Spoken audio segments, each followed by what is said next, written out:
Yeah. A very good morning to one and all present.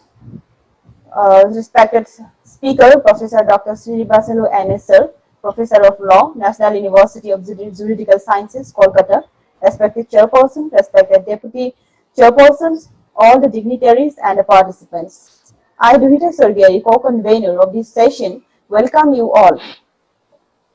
Now I have the privilege to introduce our speaker, Professor Dr. Srinivasulu N.S., Professor of Law, National University of Juridical Sciences, Kolkata, who is going to enlighten us on the topic Copyright Law in reference to the literary work.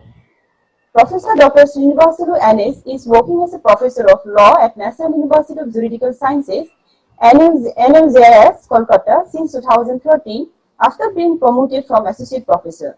Prior to that, he had also served as a faculty in LNSIU Bangalore and many other law schools in India.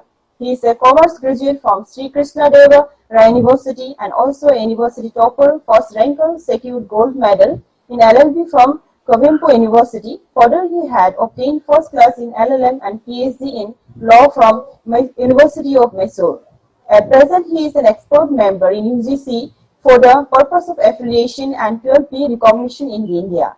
He is a distinguished member of International Council of Jurists, London, scientific member of Canadian Institute for International Law, Ontario, Canada, World Commission for Human Rights, London, nominated chair professor, NLU Assam, in charge of MHRD on IPR during 2014, organized in association with WIPO, IPO, and FICCI.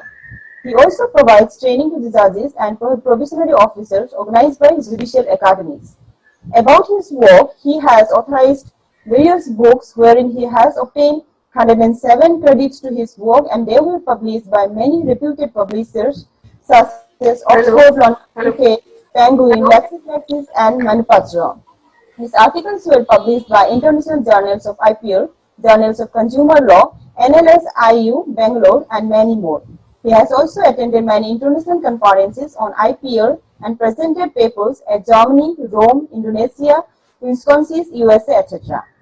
He had worked closely as an expert with the Ministry of Commerce, Information Technology, and Ministry of Transport, and several other bodies. He has been working social causes with NGOs also. He has been a resource person for many workshops and conferences in India, and also is a recognized research supervisor in many Indian universities and abroad. Till that, he has successfully guided 3 MPhil and 6 PhD scholars under his guidance. There are many other achievements, but due to time constraint, it is not possible to go through all the achievements of Dr. Srinivasulu, sir. So a heartiest welcome to you, sir. We are honored by your presence in today's session, sir. Without further delay, we shall begin our technical session now. So the platform is all yours, sir. Thank you. Thank you, one and all. Good morning to all of you. Good morning, Assam. I shall thank both the colleges for inviting me for this occasion to speak on copyright law. And I believe that it is part of your 5 days program on intellectual property rights, sensitization and refresher program for not only scholars but as well as faculties. Since the topic that I'm going to speak would be on copyright law, I will try to confine my expression of thoughts to the field of copyright. Before I can embark on my views, my reflections or perspectives on copyright, let me give a brief intro to all the participants of this conference, this event. The symmetry between the intellectual property rights and the copyright. Asymmetries between the intellectual property rights and copyrights. Why is that copyright is termed to be part of intellectual property, and so on and so forth. Perhaps a copyright was not considered to be industrially relevant, commercially viable in the beginning, because going by the Indian culture and tradition, knowledge is meant for the purpose of divine. Since copyright law deals with knowledge, in the knowledge deal with knowledge that should be meant for divine purpose. It should not be for profit making or revenue generation. It should not be for commercial or industrial purpose. For this reason, copyright for long time was kept outside the purview of broader intellectual property rights. And it goes without saying that all these intellectual property rights are commercially driven, trade related. In fact, the so-called the most popular international agreement on intellectual property rights, that is TRIPS agreement, it is titled as trade related aspects of intellectual property rights. So it goes without saying, you are only dealing with, you are only promoting trade related aspects of intellectual property. Any kind of intellectual property, including copyright, if it is not a trade related, if it is not going to promote the trade, if it is not going to be trade sensitive, that kind of intellectual property or that kind of copyright whatsoever, we are not going to promote or protect. So such being the case, initially when knowledge, the subject matter of copyright, when it was not considered industrially relevant, it was thought that it cannot be part of broader intellectual property. Perhaps intellectual property itself was called as industrial property in the beginning. Therefore, when the title itself was industrial property, only those properties, intellectually made properties which are industrially relevant, only those things were kept within the purview. And since copyright deals with knowledge, since knowledge is considered for a divine purpose, only destination purpose, right? It is not meant for commercialization. It was kept outside the purview of the so-called industrial property and as well the intellectual property. So the Euphoria, the story of intellectual property, it all began with Paris Convention, and this Paris Convention is titled as industrial property. In this beginning international treaty or agreement, whatever you call, copyright was never considered to be part of the broader framework. Copyright came into being slowly but gradually, aftermath of Rome Convention, Berne Convention, so on and so forth. It got consolidated through the TRIPS agreement. So the point that I'm trying to put across is, copyright law or copyright as such deals with knowledge. The basic subject matter of your copyright is nothing but creation of knowledge, use of knowledge, application of knowledge, and exploitation of knowledge. You take any subject matter under copyright law, ranging from literary work, artistic work, dramatic work, architectural work, musical work, sound recordings, and for that matter, cinematographic films. The 7 different subject matters that you get to see as part of the broader subject matter of copyright law. You take any of those subjects for that matter, ranging from literary till cinematographic works. All these works basically deal with the knowledge. They basically deal with the literature. They basically deal with art, artistic work. Traditionally, culturally driven works are intellectual creative pursuits. So all that matter of the knowledge is driven. Since knowledge is considered to be divine in the Indian scenario, basically the knowledge exploitation, knowledge commercialization was not considered to be legal or moral or ethical. For that reason, copyright was not kept within the broader framework of intellectual property rights or industrial property rights whatsoever. So the basic point that I was mentioning, knowledge. How exactly knowledge is being used in the context of copyright? What type of knowledge you are actually trying to deal with? People think that whatever we write, whatever we study, and whatever we learn becomes part of our knowledge. That is true to a great extent, but knowledge is not just confined to what you study, what you read, what you acquire, or what you actually write. It's beyond that. It could be something which cannot be reduced into black and white as well. Knowledge could also be something which has got no corporeal or materialistic form, right? In fact, intellectual property rights broader framework itself is meant to focus on those types of properties which are not having corporeal or material form. So you are dealing with intellectual work. That intellectual work need not be possessing or having any concrete black and white material form whatsoever, right? It could be as simple as an idea, right? An idea doesn't have any corporeal or material status.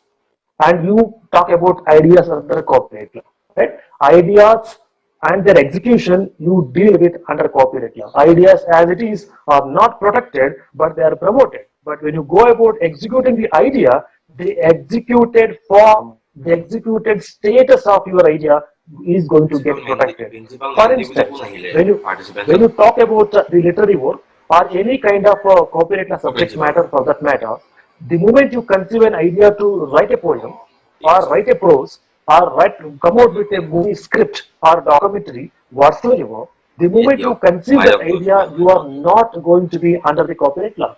But when you pick up a platform, when you choose a form by virtue of which you are going to execute that idea, express that idea, that expressed form or executed form of your idea is going to be protected. Therefore, the beginning of your copyright law, the idea, conception of idea or conceiving of idea does not have any material or corporeal physical structure whatsoever. It is there in your mind. It is there in your dream. It is there in your ambition. It is there only in fictitious world. To bring that one into reality, into the physical form, you are doing some amount of expression and you are using some platform for its execution, right? Idea, expression, and execution. That is the process. Only at the end of the day, when you have completed this process, right?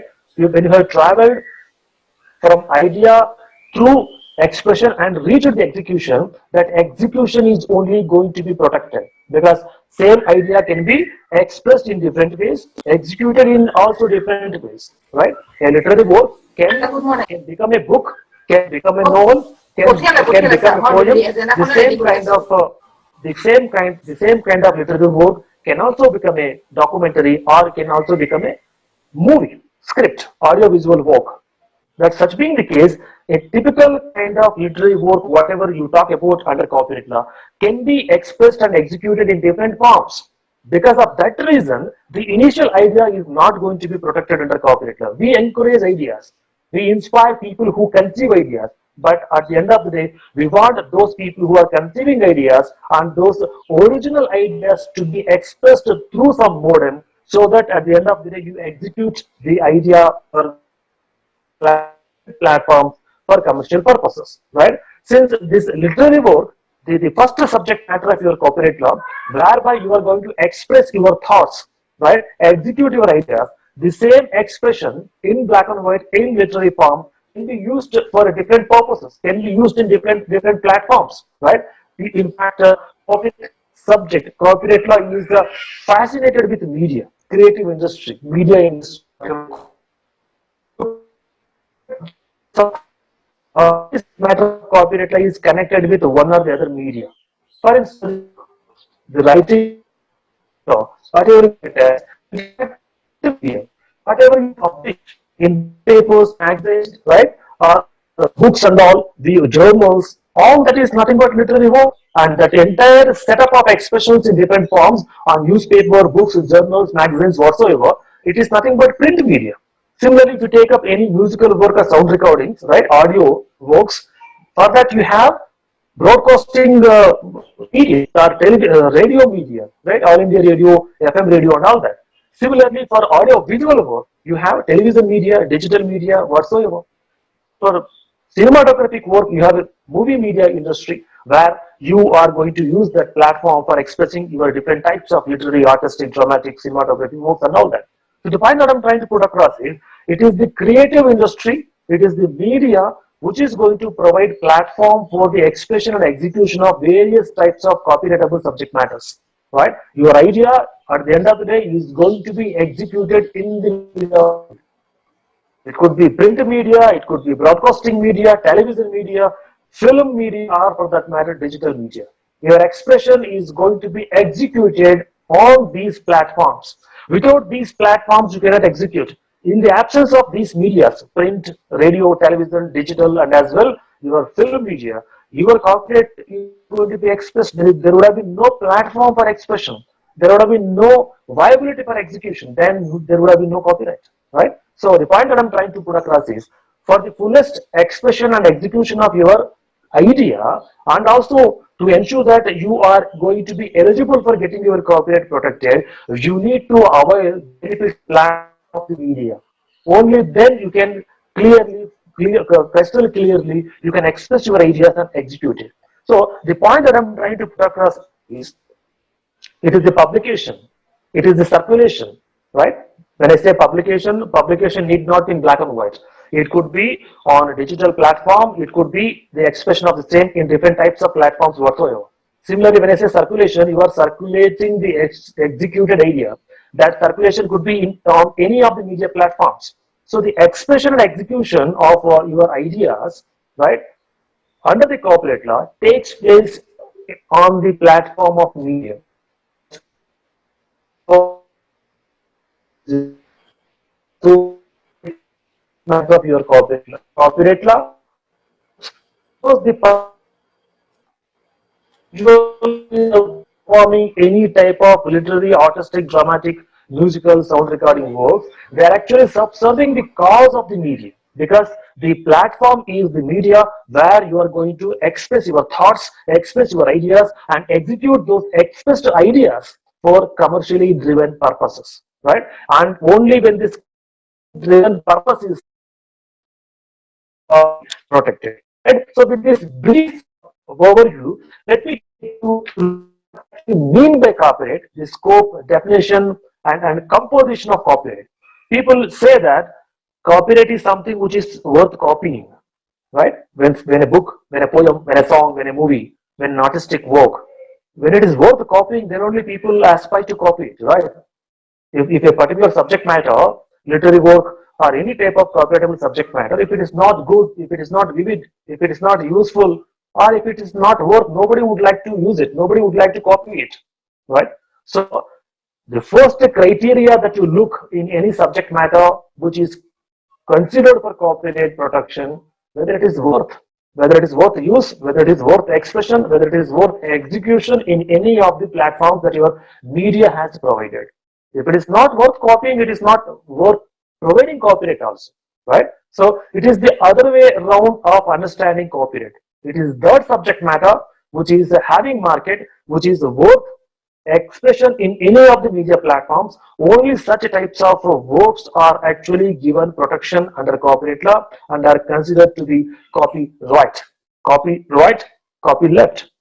I'm not talking about the political admixture of the ideologies here. Copyright is something which is worth copying, which is worth protected. Copyleft is something which is left outside the purview of protectable zones under copyright law. For example, a subject matter, a literary work, which is not marketed, which is not marketable in any of the medias, including print media, that kind of work is not, so it will be left outside the purview of your copyright. So copyright,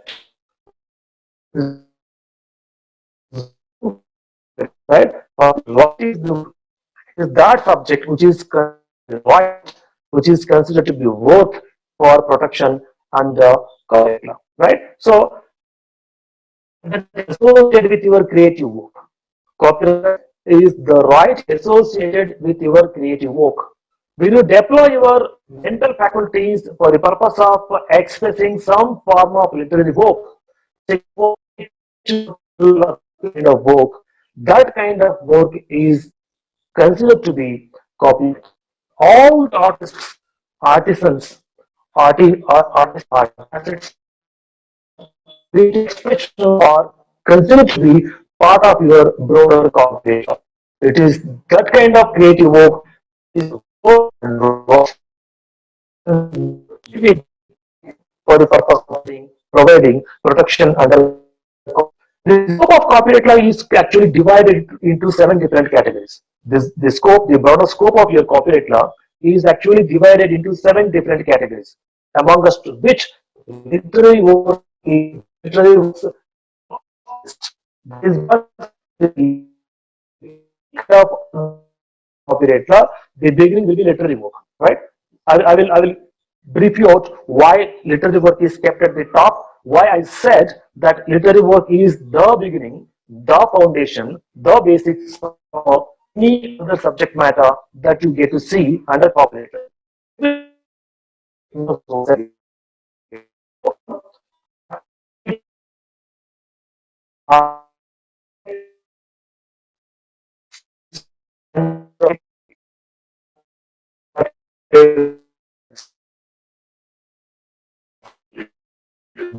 Of your copyright, right? Ranging from literary work or starting from literary work, ending with cinematographic film works. Now, I mentioned a point that we are beginning with a literary work. Why is that a copyright law subject matter starts with literary work?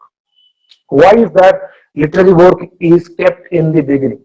That is because for all the other kinds of subject matters which have been mentioned aftermath of your literary work, what are the subjects, other subjects which have been mentioned aftermath of literary work? Artistic work, architectural work, dramatic work, musical, sound recordings, and as well films, right? So all these six other subject matters which have been kept aftermath of your literary, right, literary work, all these six subject matters, they begin with literary work.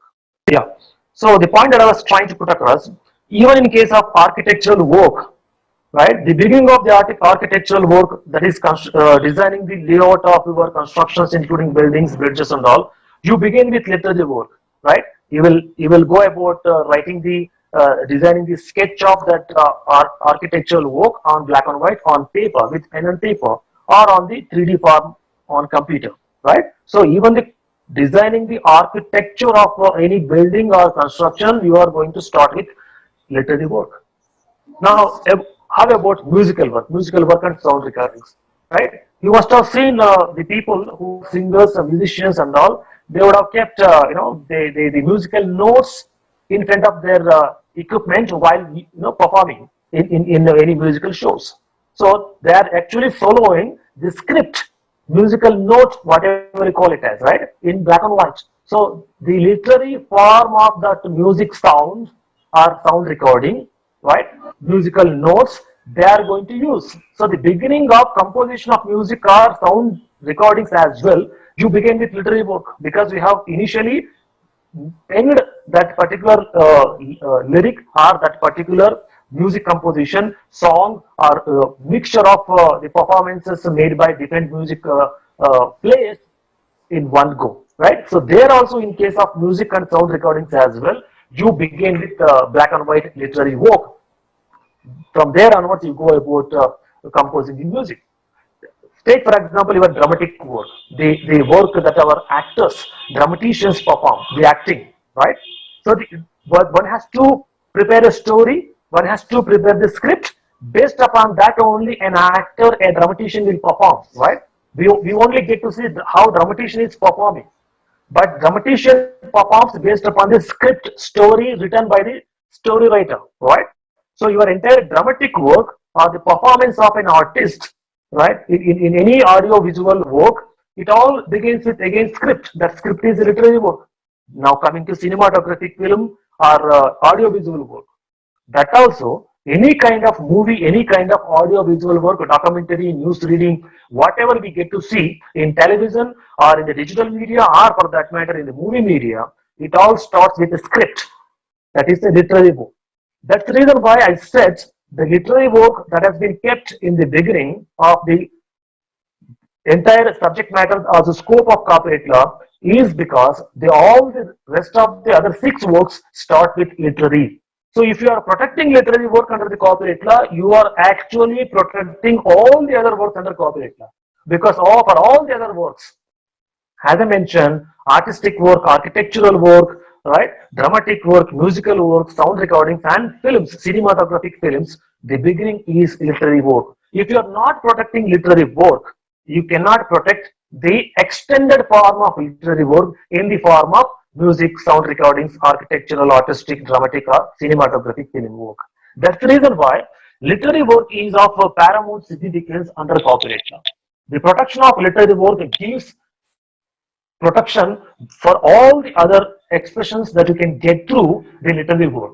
As I mentioned in the beginning, when you write a book, that book can be used as a novel. That book can be used for the purpose of making a movie. That book can be used for the purpose of going about a documentary, a performance of a skit, right? So a particular form of copyrightable subject matter, a particular literary work, black and white, can be used in different forms, can be adapted, right? A novel becomes a movie, a novel becomes a song, novel becomes a documentary, or novel becomes a particular skit. So from the status of a novel, it is getting adopted into different forms and facets of expression. For every expression, you are going to get separate protection.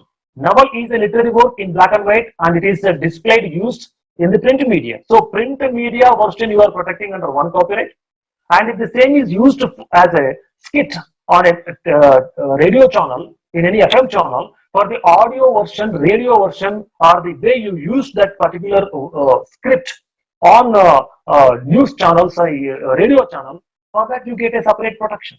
If you develop that novel into a movie, for the expression of that novel in the form of a movie, you are going to get a separate production, right? So for the different types of use and adaptations of a literary work, you are going to get different types of production, and those expressions are going to take place on different platforms and different medias: print media, broadcasting media, television media, digital media, and as well moving film media, right? So these media are meant for providing varied platforms for the varied expressions of your literary work, right? In one go, I can say that the entire gamut of copyright law is actually based upon this concept of literary work. And that is the reason why literary work is kept in the beginning of the scope and definition of your copyright, or the subject matter of protection that is made available under copyright law. If you consider it as the scope of the copyright, or if you consider it as the various subject matters that are provided protection under copyright law, whatever may be the way you look at it, but the result is same: literary work to begin with, and cinematography works to end with, right? That is the paramount significance that you have accorded to this particular work called literary work under the copyright law, because the entire copyright law is based upon, dependent on literary work. Every kind of adaptation, every kind of expression, every kind of execution of any type, category, version of a copyrightable subject matter begins with literary work. And this literary work is again of two different types: literary elements, non-literal elements. A work which has got literary elements, and on the other way around, the works which are not having literary works. It happens basically in the context of computer software, right? In fact, computer software has also become part of literary work aftermath of 2002, aftermath of this WTO WIPO treaties, which mandated the recognition of literary work in a digital or electronic form. Now, your computer programming or your software development or writing of algorithms for the purpose of developing software or computer program is considered to be writing in digital form, or literary work in digital or electronic form, right? So now that interpretation came about: literary work in physical form, literary work in electronic or digital form. Your computer program, your software, all right, all that computer related writing is considered to be literary work in digital or computer format. Now, this literary work in digital or computer format, or the works which you consider to be literary works in electronic form, they are of two different categories: electronic oriented literary work which has got literal elements, and these digital works which do not possess literal elements. Non-literal elements of computer software, literal element of computer software as well. Because when you talk about computer software, or when you talk about computer programs, which is formally included within the realm, scope, meaning, and definition of literary work, right? Computer program not only involves writing of a program, using of algorithms. Computer program also involves using of some pictures, images, graphics, isn't it? Right? Computer program or software for that matter is an admixture of literary work in electronic form, and as well it also involves some graphics, some pictures, some images, right? And these pictures, graphics, and images need not be completely literary work oriented. They would involve some non-literal elements as well, right? Or in case of literary work, we talk about literary work, literary elements. But when your computer software or computer programs, they are involving some amount of non-literal works, especially in the form of pictures, graphics, and images. How about its protection? Whether non-literal forms and facets of computer program and software could also be included within the framework of literary work, or as an extension of literary work, or it has to be, since it's the graphics, since it is pictures, images, would you consider it as part of artistic work? Because artistic work is also protected under copyright law, right? You have a separate segment called artistic work to be protected under copyright law. Literary, artistic, dramatic, like that you go about, right? When you have the feasibility and the facility of protecting graphics, images, pictures as part of artistic work, why is that you need to put them together with the literal elements of computer program, that is literary work, and you are according protection under the literary work only? That's the debate which is going on. In fact, which was going on, now it is more or less settled, especially in the jurisdictions like USA and UK. But in the Indian scenario, we are still debating it, because whether we confined it to provide protection to computer programs and software under the copyright law, or we are going to extend protection for computer program and software under the patent law. It is still a debate in India. We do not provide patent protection for computer software, but we are providing some amount of protection for computer software under the copyright law itself by expanding the canopy of literary work. Now the current debate that I am actually igniting is about this expansion of the purview, the scope of literary work, whereby after month of 2002 you have included computer program or writing in electronic form, whatever you call it as. Now the question is whether this writing in electronic form expansion also includes graphics, pictures and images, because graphics, pictures and image actually come under the artistic work, and we have a separate protection available for artistic work. If this is the debate, if this is the kind of confusion that people are having, let me say that artistic work, whatever we talk about under the copyright law, is about individually performable, individually executable artistic works, right? It could be picture, graphic, image, whatever type of artistic work that you are contemplating.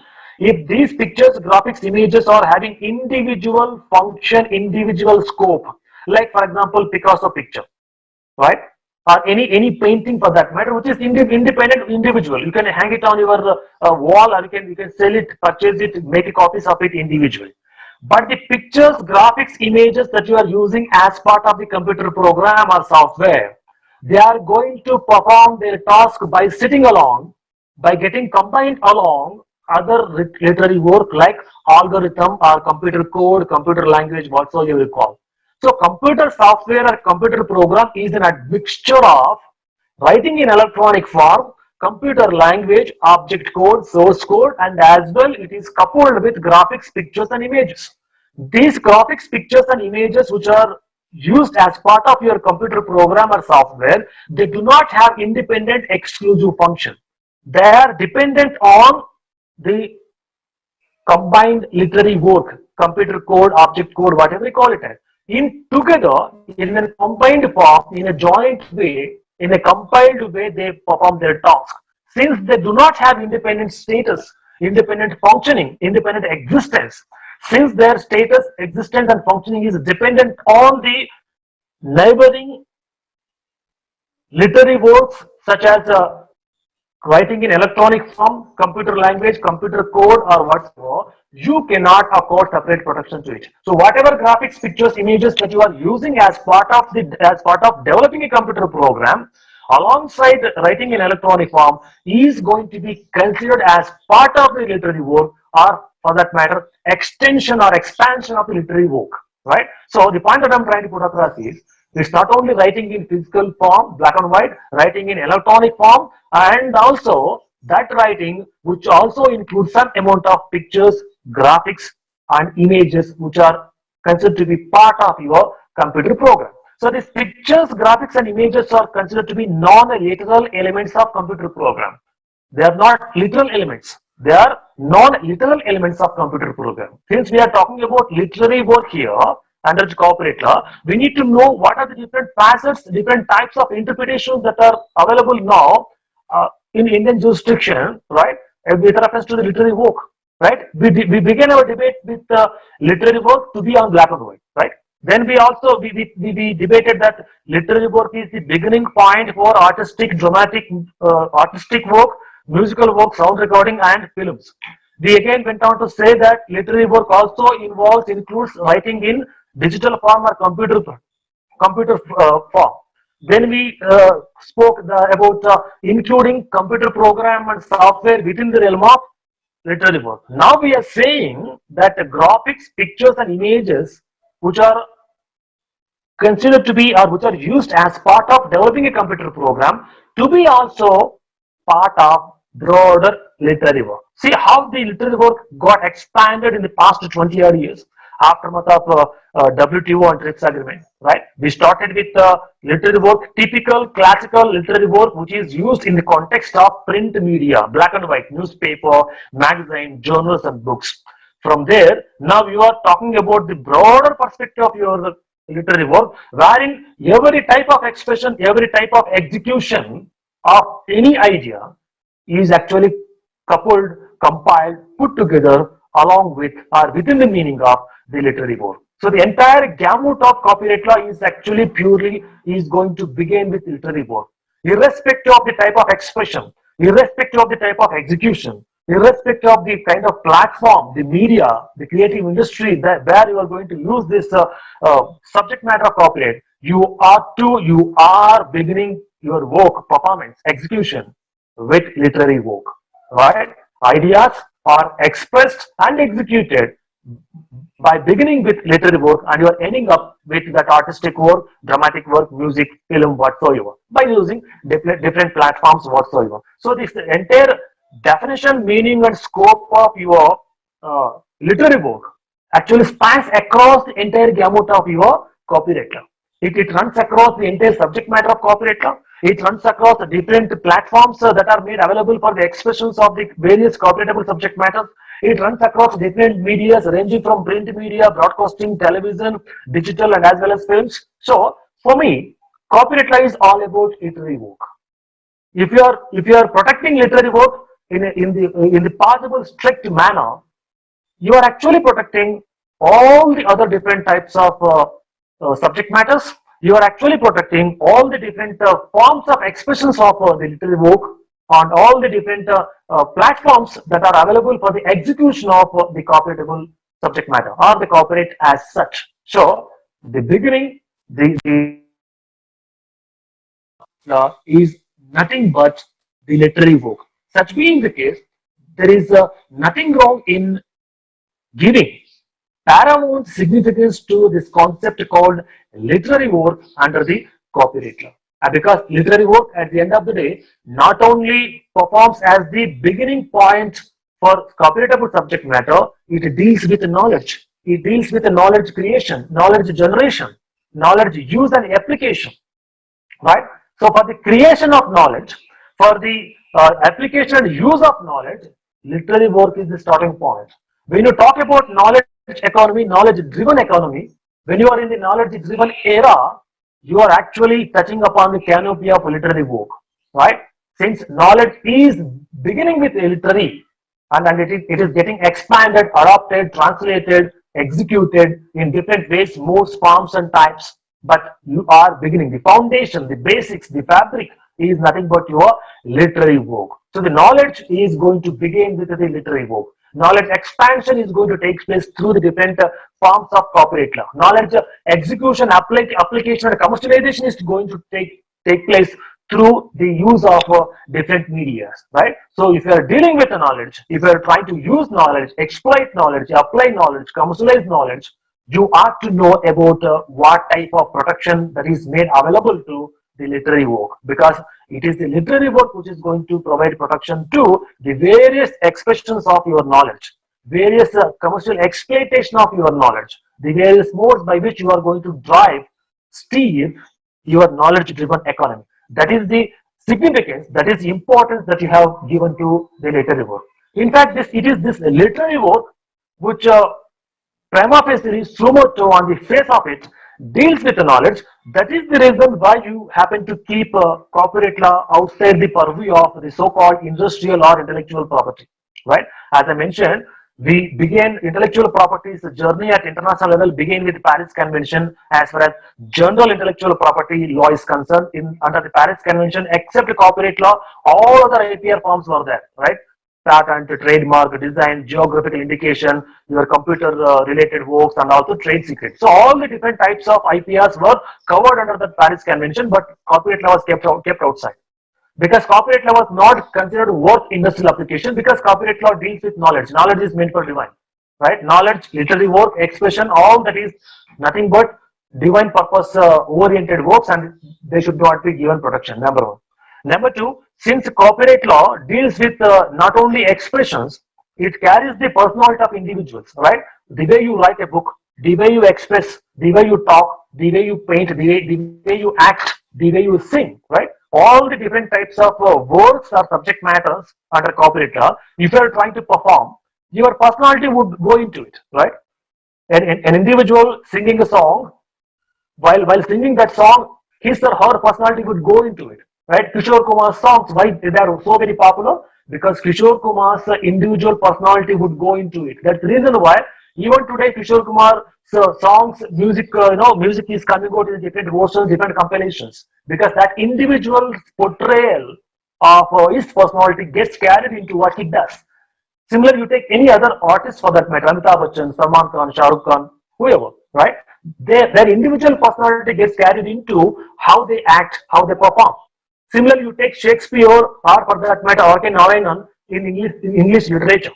Their personality, their background, both social, economical, political background would get carried into what they write. Similarly, we people also, when we teach, when we learn, when we research, our own personality, our own personal background will also get carried into it. Because of this fact that copyright law subject matter involves not only expression but personality expansion, right? Expression includes personality expansion. That's why this personality expansion will also carry moral element into it, moral rights into it. Since it involves personality, personal expansion, morality, moral right, and all that, it cannot be industrially made viable. It cannot be commercialized. It should be kept as a personal property, part of human rights, because it is individuals who are expressing it. Right? Nowadays, we talk about artificial intelligence, machine learning, all that, whereby even without the involvement of a natural human being, you are able to create some different types of copyrightable subject matter. Now, through artificial intelligence, you are developing software. Through artificial intelligence, you are conducting the surgeries and all that. So, without the involvement of the individuals, without the involvement of the natural persons, you are able to perform the task. You are able to perform and execute various subject matters of the copyright. But earlier times, say some 30, 40, 50 years back, copyright law subject matter, your literary, artistic, dramatic, all those works are supposed to be meant to be expressed by only the natural persons. So when the natural person is expressing it, that natural person's personality is getting portrayed, that natural person's moral rights, human rights are also involved in that. So when these many aspects of public law, when these many aspects of individual personality, individual expression, individual's moral rights, individual's human rights, all are involved in that, so it's not going to get fit into the industrial property related intellectual property. For that reason, copyright law was kept outside. But aftermath of Berne Convention, Rome Convention, WIPO copyright treaties, TRIPS agreement, now recently Marrakesh Treaty also, that these international treaties and legal ventures have shown us, have demonstrated how exactly knowledge can be commercialized, knowledge can be commercially driven, how exactly, even for that matter, people who are not natural persons can also be involved in knowledge creation, right? When you talk about artificial intelligence or machine learning languages used in creating a software or in developing a business method, you are actually developing knowledge. You are actually creating knowledge. So it's all about knowledge, basically under copyright law. So whether you are using natural human beings or artificial intelligence for that purpose, it's a different matter, but you are dealing with knowledge. Now, since in modern days, you are not only confining yourself to natural people, natural expressions, but you are using artificial expressions as well for the purpose of creating different types of copyrightable subject matters under the copyright law. Now, the earlier philosophy, earlier thinking that copyright law is divide of industrialization, is divide of commercialization, it cannot be commercially ventured into, all that has gone now because of this expansion of the canopy with respect to who is actually expressing, who is actually executing, right? The people who are expressing and executing, they are not confined to be natural persons, it is involving corporate entities and as well artificial individuals. Artificial intelligence is also getting involved into it. So slowly, because of globalization, commercialization, and digitalization, right? The earlier euphoria that was associated with copyright law to be only divine oriented, knowledge driven, to be kept outside the commercial viability era or industrialized era, that has gone now. Slowly, it has become part of the broader intellectual property and industrial property legal framework. Now, it is a part of the entire gamut of intellectual property law when we happen to adopt these international treaties and conventions to give way for creation of knowledge, use of knowledge, not only by means of performance and execution of natural living beings, natural human beings, but as well through the commission of corporate entities and as well artificial intelligence. Now, as far as the Indian law is concerned, we happen to have this 1957 law on copyright in India, aftermath of the independence. So 1957 Copyright Act was the fundamental basic law on copyright, right? What is copyright? What are the various subject matters of copyright? How is that it is protected? What is the duration? Who actually who is eligible for getting protection? What type of functions copyright registry performs? Right? These basic features it happened to provide. But aftermath of that, we happen to undergo a number of amendments: 94, 99, 2002, and also in 2013. The latest amendment that we happen to have for copyright law is 2013. And through these 4 or 5 different amendments, we have actually gone about expanding the canopy of copyright law, in particular literary work, right? If you look at every amendment that we happen to make to our copyright law, 94, 99, 2002, and as well 2013, you will get to see that it is the literary work, the domain of literary work, which is getting expanded, right? As I mentioned, through one amendment, you happen to expand the canopy of literary work to include writing in electronic form, digital writing. In another work, you happen to expand the literary works canopy to also include non-literal elements used alongside literal elements, especially while making a computer program or software. Then further, you happen to consider that literary work is the beginning, the basic point of consideration for expression of any other subject matters, right? And now you are also considering that performances, aftermath of 2013 amendment. In fact, this 2013 amendment is also considered to be a Bollywood version of amendment because it was actually introduced by a Bollywood individual or personality, the famous lyricist Javed Akhtar. When he was a Rajya Sabha member in the parliament, he happened to initiate the process of amending copyright law in 2012, and which came into being in 2013. And he being a personality from Bollywood, the creative industry, the film media, the 2012 amendment was basically focused on performance, dramatic work, cinematographic work, using literary work in adaptation forms for dramatic and musical works, right? So that literary work, dramatic work, and your cinematographic works got expanded, reviewed, and revisited by the 2013 amendment.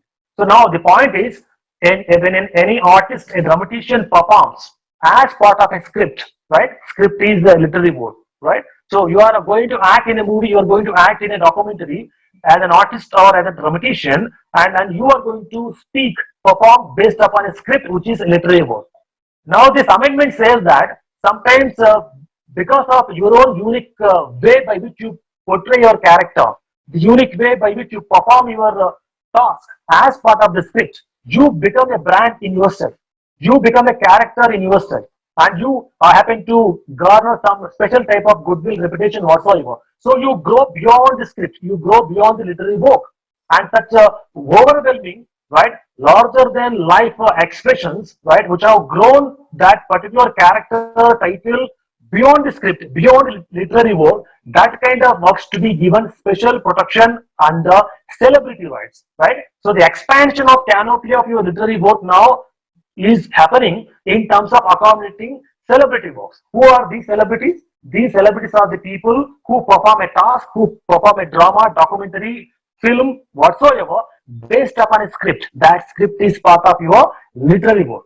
Now people are saying, though it is part of the literary work as per the amendment, though the movies, drama works, or documentaries whatsoever are part of the literary work, there is a scope and chance for growing beyond the literary work. There are certain titles, there are certain actors, there are certain movie songs which are which have become very popular by virtue of that they have grown beyond the script.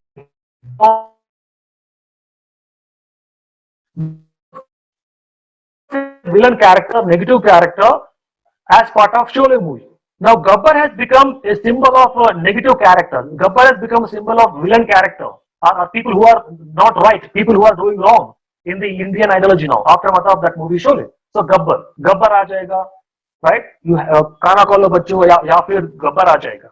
Do the right thing, otherwise Gabbar will come. Even Akshay Kumar happened to use that title Gabbar in his one of his movies, right, talking about anti-corruption, patriotism, and whatsoever, right? So it has become a symbol for a threat, symbol for villain, symbol for negativity, right? So by virtue of that, that Gabbar character happened to grow beyond the script of that particular movie Sholay.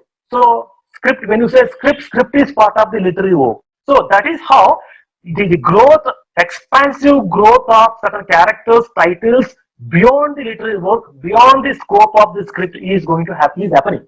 That got recognized through your 2013 amendment. Growing certain performances, certain characters, certain individuals, certain songs, right? Certain titles growing beyond the literary work, right? It goes without saying, as I've been telling this since beginning, that the entire gamut of copyright law, every type of expressions under copyright law, you begin with literary work.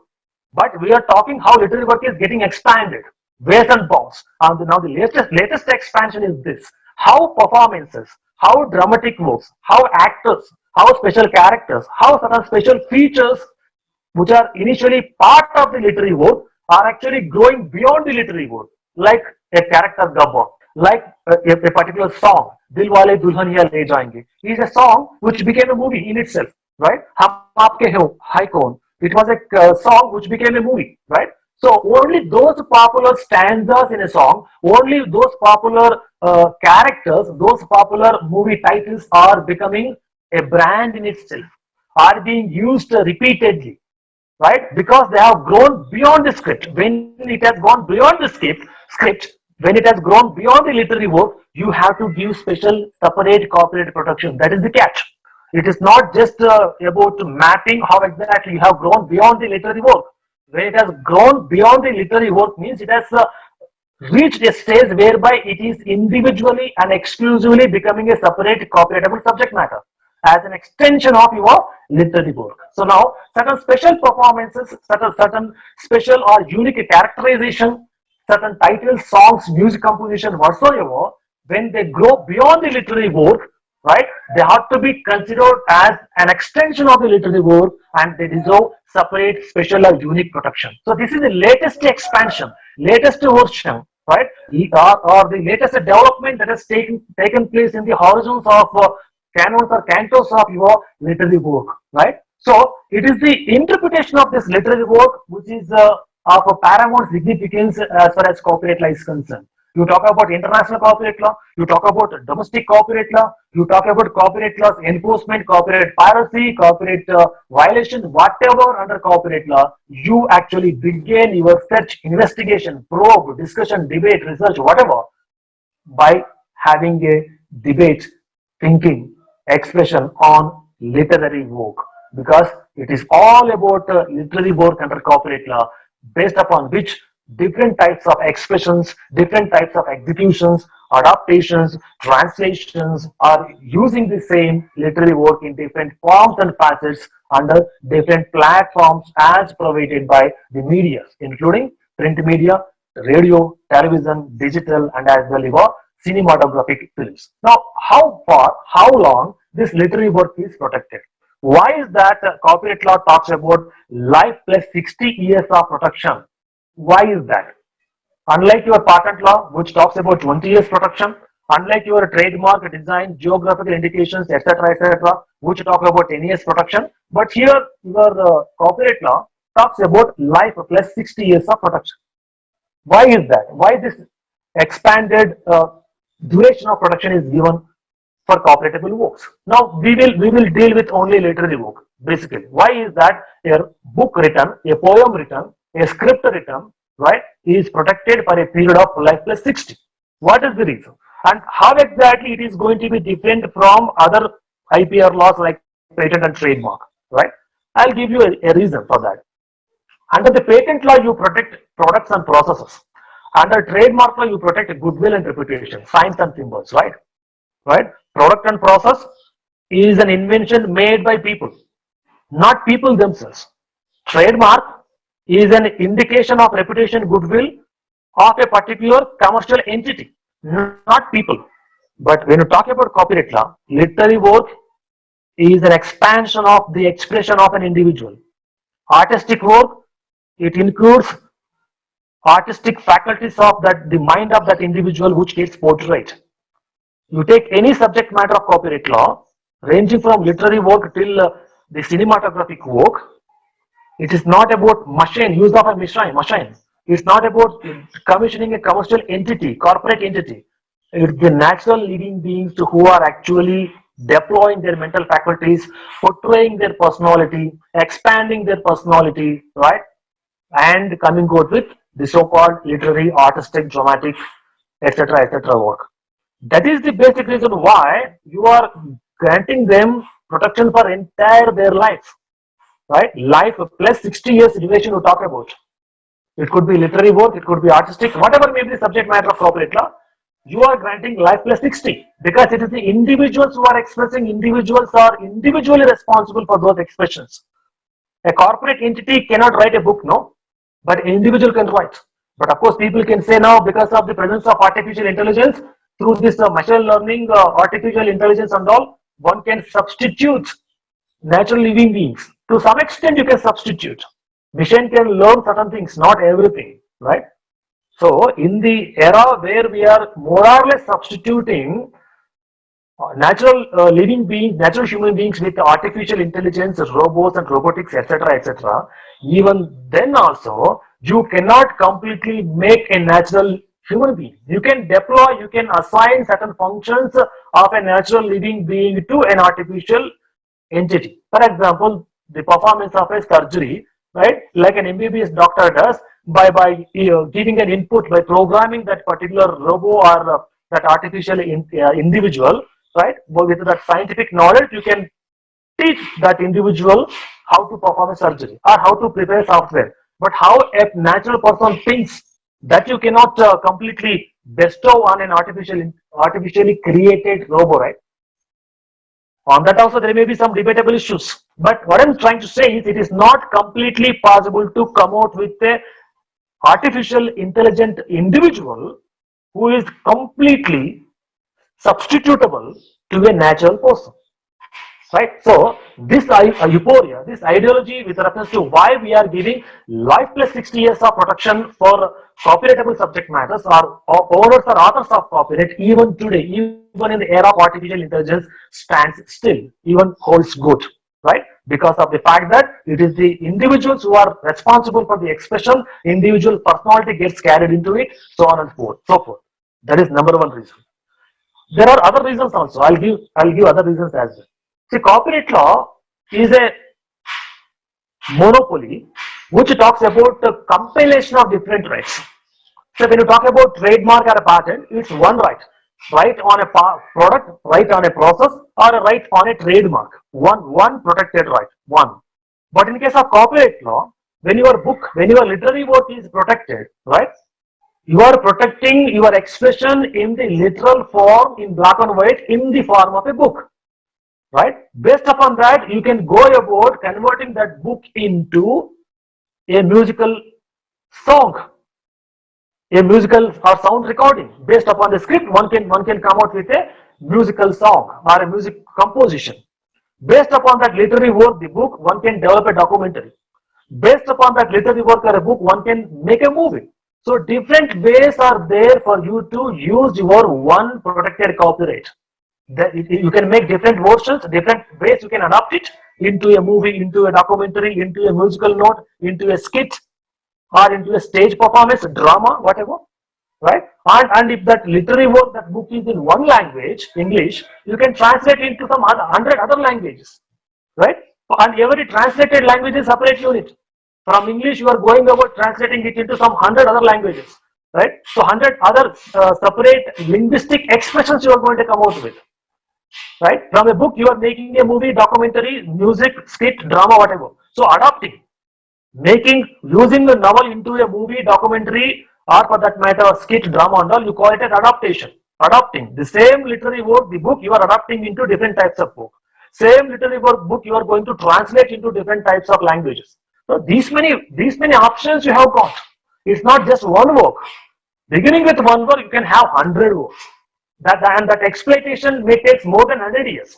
It is not possible to completely, uniquely complete that expansion, execution process in 10, 20 years, right? Because of these reasons, you have made available different types of adaptations, different types of translations whatsoever feasible under the corporate law. For this reason also, you have gone about giving life plus 60 years of duration for ensuring rights to the corporate owners, authors, whatsoever. And it starts without saying, it starts with literary work and ends with the cinematographic film, the final highest stage of highest level of adaptation whatsoever one can make, one can talk about under literary work, right? So this is the reason why you have kept life plus 60 years of protection. There may be some other debatable issues as well, but these are the prominent issues, reasons, justifications for granting life plus 60 years. So as I mentioned, you talk about moral rights. You talk about not only commercial rights under corporate law, you talk about moral rights. When you have gone about bringing out a literary work, when you have written a book novel, when you exploit it, when you publish it, when you assign it to somebody or when you license it to somebody, you are licensing, assigning, or selling only commercial rights associated with that literary work. Only the commercial rights associated with that literary work or that novel book you are actually assigning, licensing and selling. You are not assigning the moral rights which are associated with that literary work. The moral rights associated with the literary work will remain with you as long as you are there, as long as you are alive. Because moral rights cannot be assigned. Because moral rights is part of human rights. Human rights cannot be assigned, right? And similarly, moral rights of an individual author of a literary work cannot be assigned, cannot be licensed. As long as you are there, the rights will be with you. So any type of commercialization, publication, adaptation, translation of any literary work takes place only with reference to commercial form of that literary work, but it doesn't involve moral elements or moral version of that expression, because that moral version, moral rights will always be with the original author. Even if the original author has sold that book, that literary work permanently, right? Even if they have sold your literary work permanently to any interesting publisher, individual, whoever, the moral rights will be still with you. You cannot sell, you cannot assign, you cannot license, you cannot give away your moral rights, because moral rights are your human rights. Moral rights are bestowed on you because you are an individual, natural individual, and you are a person, and you have used your personality in creating in that literary work, and that literary work includes and involves expansion and extension of your personality. That expansion and extension of personality includes personality rights, moral rights, and human rights. So human rights, personality rights, and the moral rights you cannot assign, you cannot sell out. Only the commercial rights you are going to sell out. This is another reason why you have gone about some uniqueness in copyright law.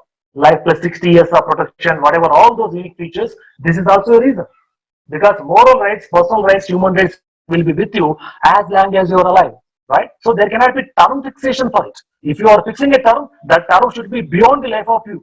That's why you have kept the term after the life of you, your kith and kin next 60 years. Life plus 60 years.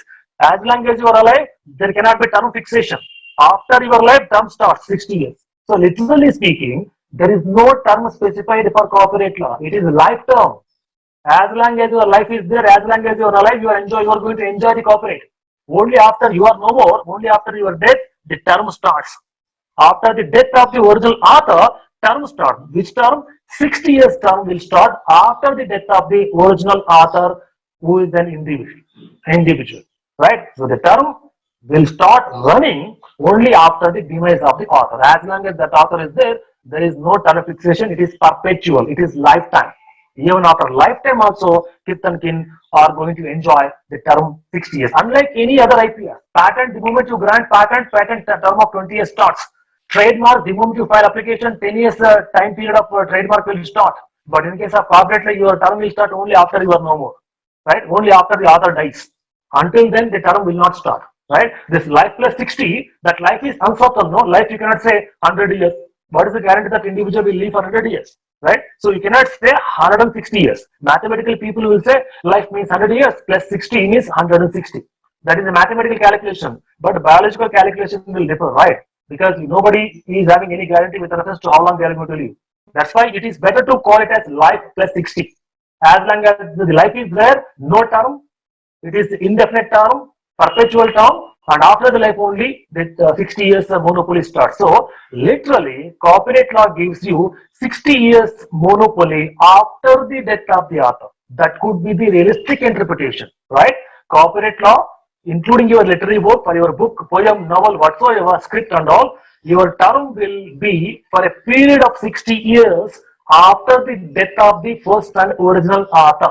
That could be the realistic interpretation of the term and duration of your copyright law, including and especially in the cases of literary work and writing, because it is the literary works and writings which are going to have demand beyond the life of the author. For example, Shakespeare's writings in English literature, even today, are having greater significance, right?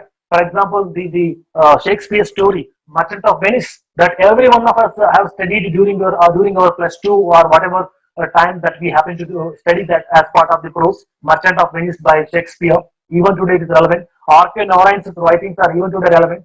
Similarly, in our regional local languages also, we have seen number of write-ups, number of writings by the so-called popular authors, writers, right, poets, which are still relevant even after their death. Their kith and kin also enjoyed. Aftermath of that also, we have seen. For example, you take national leaders, Nehru's writings or Mahatma Gandhi's writings, Netaji Subhash Chandra Bose writings, right? Life plus time is over, but still they are useful. The point that I'm trying to put across is the subject matter literary work under copyright law is not only going to be the beginning for copyright law, but as well, it is the reason why you talk about copyright law in a very exponential way, and you confirm and you talk about giving life plus 60 years of time, because it is the literary work which is going to garner goodwill, reputation, importance, significance for you, your personality, your expression, even after your life, even after the life plus 60 years of period whatsoever. And it goes without saying, as I've been repeating, all the subject matters of your copyright law, ranging from artistic, dramatic, architectural, music, sound recording, and cinematographic works, all of them start with literary work. When you protect a movie, when you provide a copyright protection for a movie, what protection you actually give? You are giving protection to the script of the movie, the making of the movie. So actually, you are actually talking about literary work. Similarly, when you talk about protecting a musical work or sound recording, what you are actually protecting? You are actually protecting the musical notes which are in literary form. When you are protecting the architectural work, designing the building, designing the artistic design of a bridge whatsoever, what you are actually protecting? You are not protecting the building. You are not protecting the construction. You are not protecting the bridge, but you are protecting the literary sketch of that building, artistic work in the form of writing of that building. Similarly, in case of artists and dramaticians, actors, what you are actually protecting? You are protecting their performance, which is spelled out in language. That language is in literary form, right? Our artists, our dramaticians, our actors, they perform not only physically, but they utter some dialogues. While portraying the character, they use a script. They utter some dialogue. They're following the script. They are uttering some language. That script and language is again part of your literary work. So the actual protection that you are giving to dramaticians, artists, and actors is nothing but for the script, where from they're speaking and the language they're uttering, which is part of again your literary work.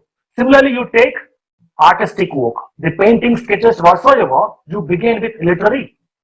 It is also in literary form, either on black and white paper or on computer 3D form whatsoever. You actually going to go about painting a picture or whatsoever. So the point that I'm trying to put across is, directly or indirectly, you are only protecting literary work, nothing else.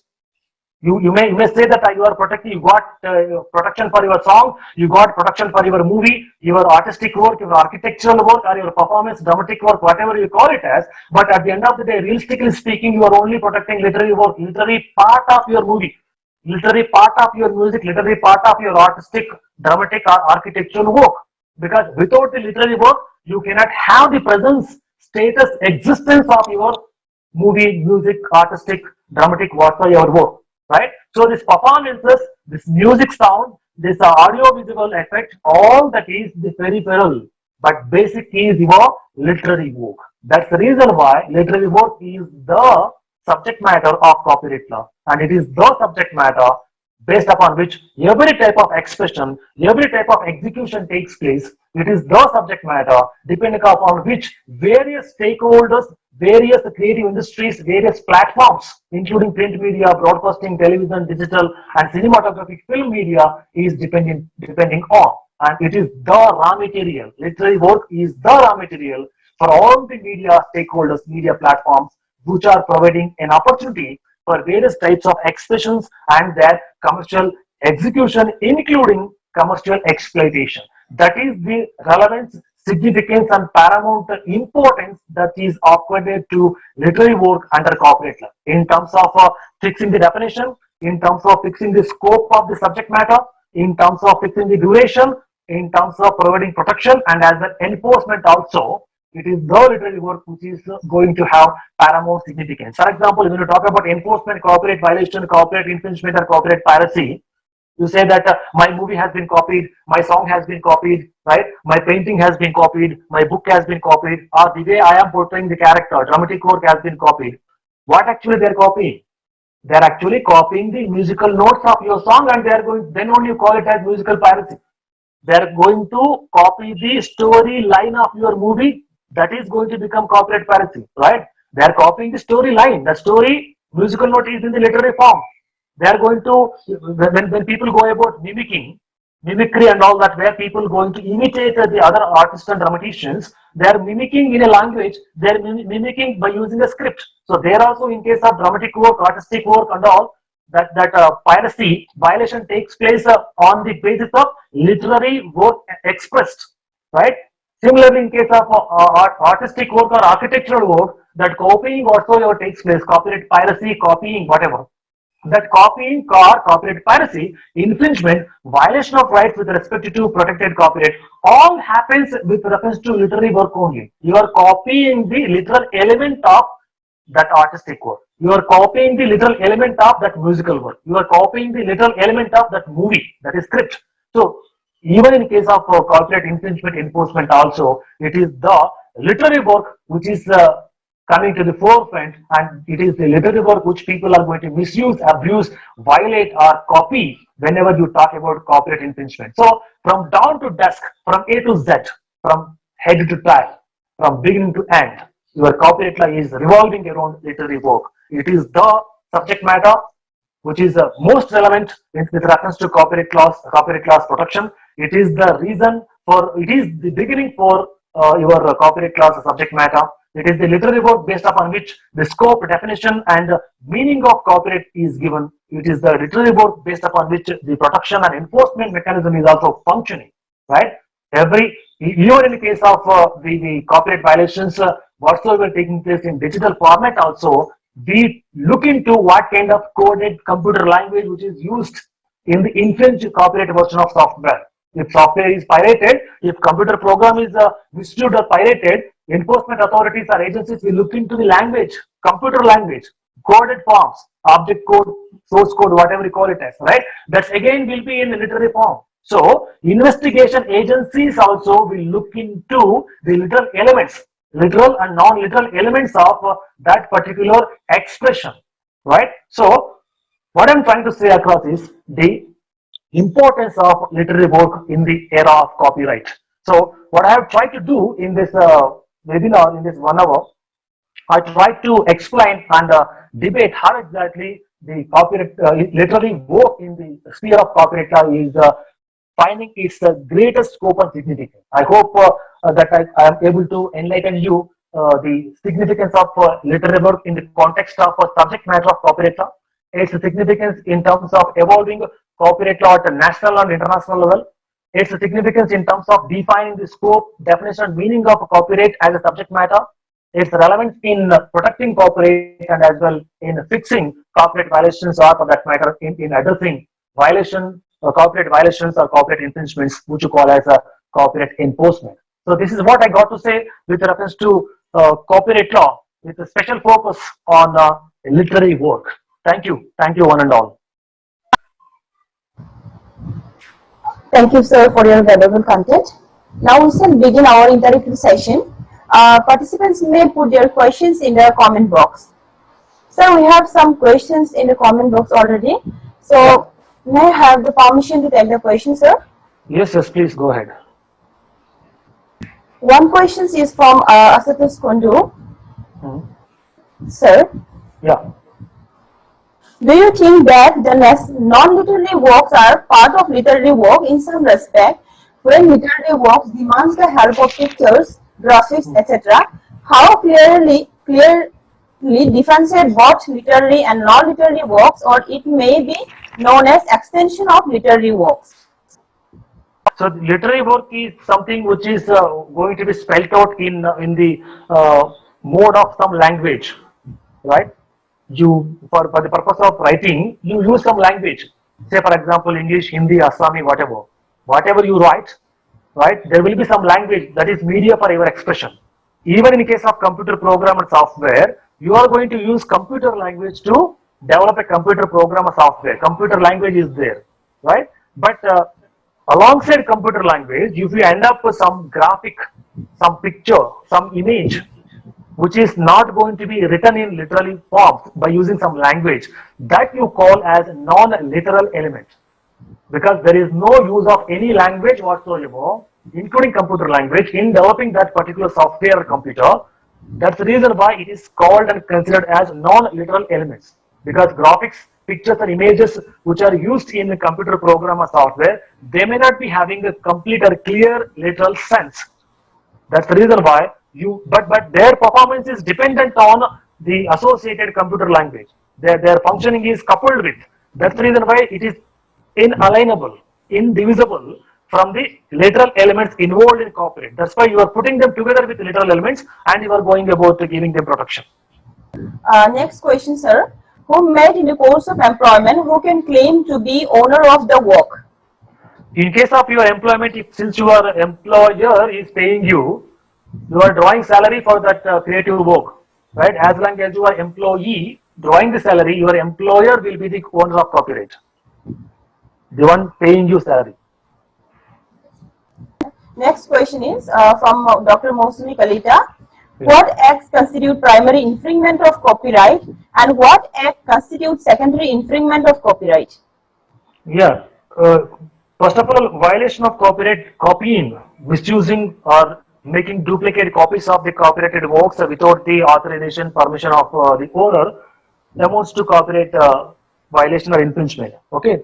And if you are the first person, for example, you have taken a book from the library and without anybody's permission, you have gone to a Xerox store and you have copied it, and that amounts to primary infringement, because primarily you have taken original book from the library and from the original book you made copies, and from your Xerox copy somebody else again your classmate, your friend, your colleague happened to use that Xerox copy and again gone about making it available, or that person has scanned it and made a digital copy.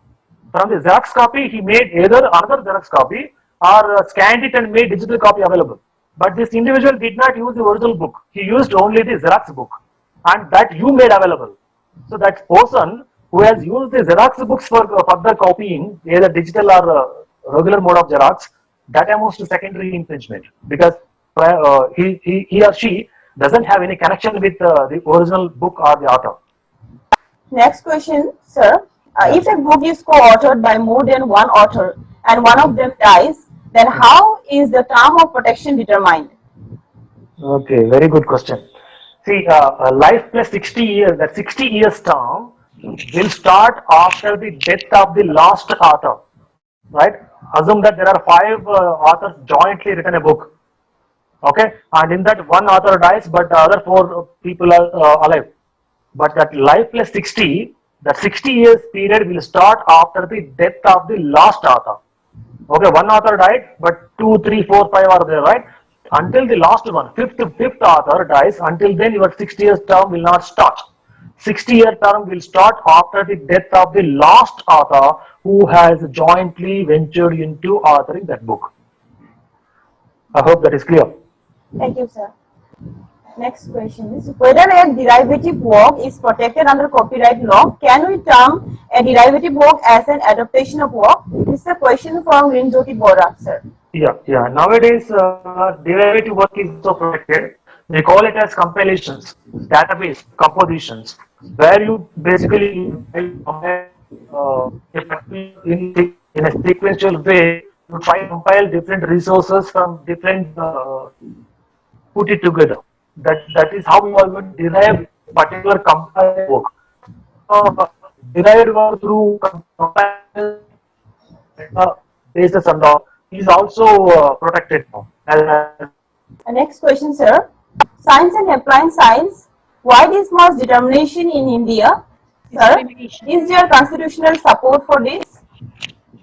This question from Senaka Sulubu too, sir. Science and basic sciences division is done for the purpose of convenience and familiarity. It is not through the constitutional ideologies, right? Only for the purpose of categorization division and supposed to inform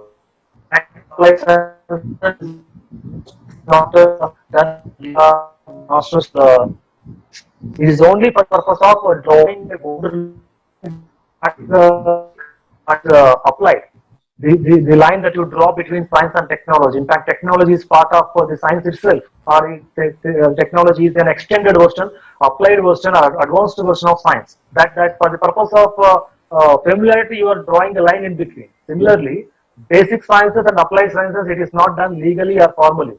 It is only done informally for the purpose of drawing lines or deciding the boundaries with respect to each discipline of science and technology. It is most informal. Thank you, sir. I think the query is clear. So next question is Sir Sruti Basumatari. Sir, the issue of secondary infringement of copyright by photocopying expensive books from a library, how is to be kept in state for the author of a copyrighted work? Okay, so you are taking a copy through using already a copied work. By using a Xerox copy, you are trying to make further copy. That is that because that Xerox copy has been obtained from the original work, right? You may call that Xerox copy is already a derived work. From the derived work, I am going about copying it. But the derived work is obtained through illegal means. That derived work, the first Xerox copy of the original book has been obtained through copyright piracy. There are no legal means whatsoever used in obtaining that original one. As long as your originally obtained Xerox copy is not obtained through legal means, even it's the derived versions or secondary infringement, secondary copy, whatever you call it as, will also carry that illegality, because that extension of that illegality element, even secondary infringement is also going to be considered as copyright violation of the original copyright work. That's what she's asking, how is it to be kept in check for the author? How will the author know that? Yeah, because for study and research purpose, one can have one or two copies. That's not a problem. Every individual, without the permission of author, we can keep one or two copies for our private study research purposes. But you cannot sell that in market, right? You cannot make that your job to Xerox some original books and sell it out in the market. For your personal purpose, you can make it. There is no problem with it.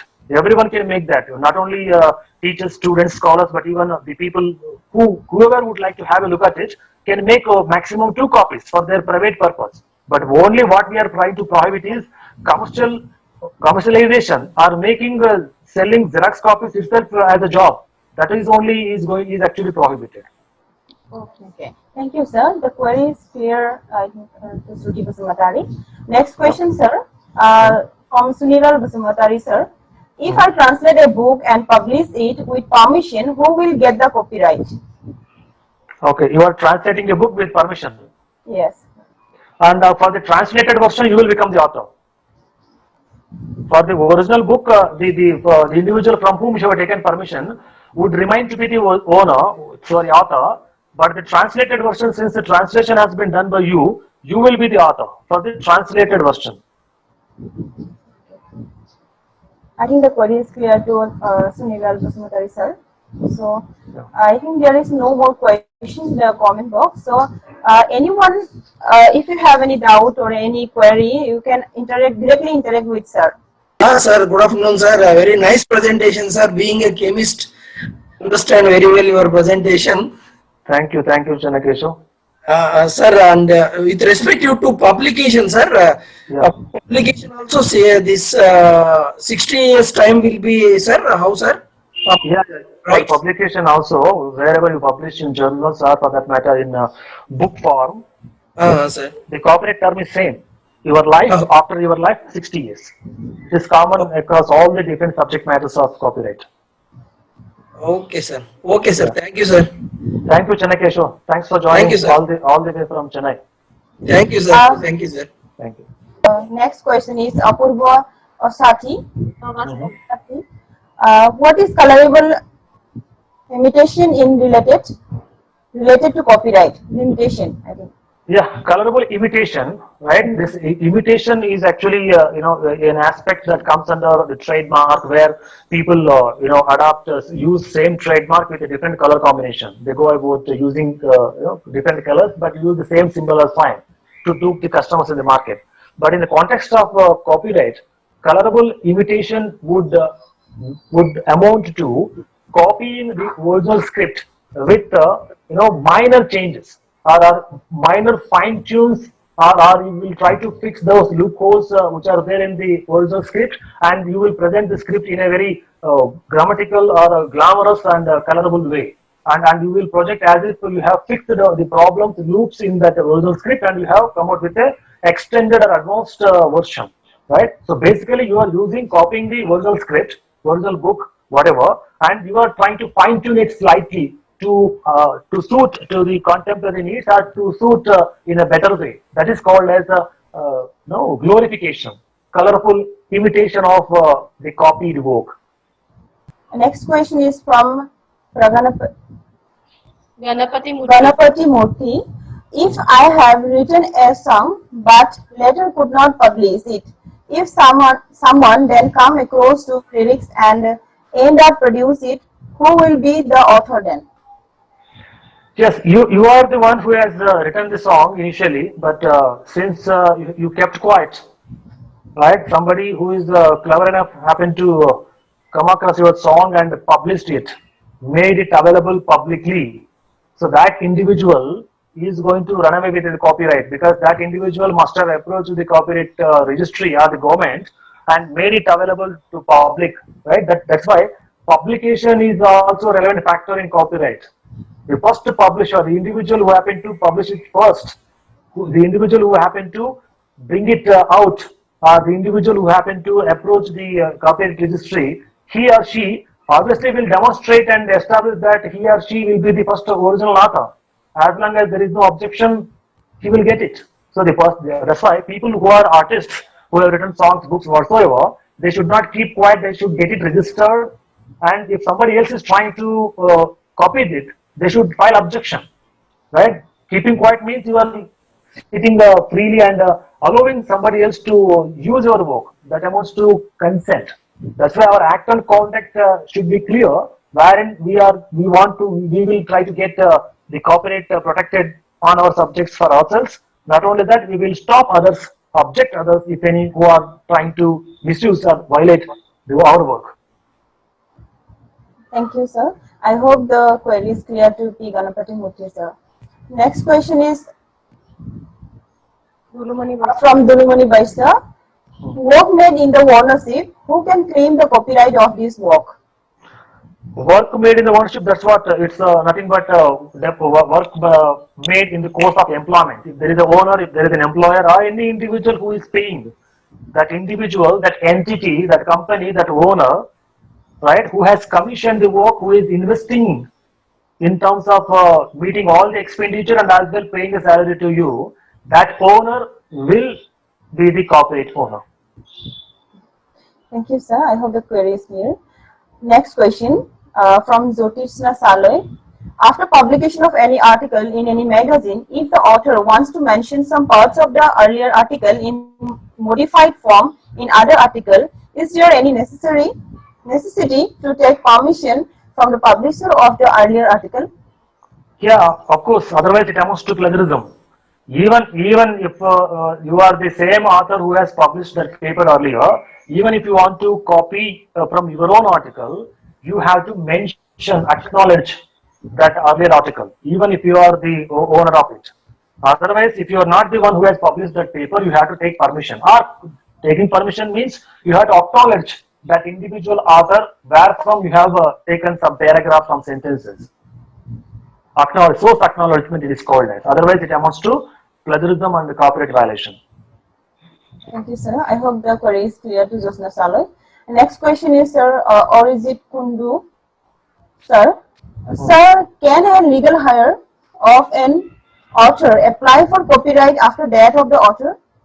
See, after the death of the author, anyhow that legal heir will enjoy for 60 years. There is no need of him or her to apply for copyright again, because copyright will automatically fall on him or her, and he or she can enjoy copyright of their father or mother for 60 years. It's automatic on them. And the query is clear to Abhijit Kundu, sir. Next question is from Deepavali Brahma.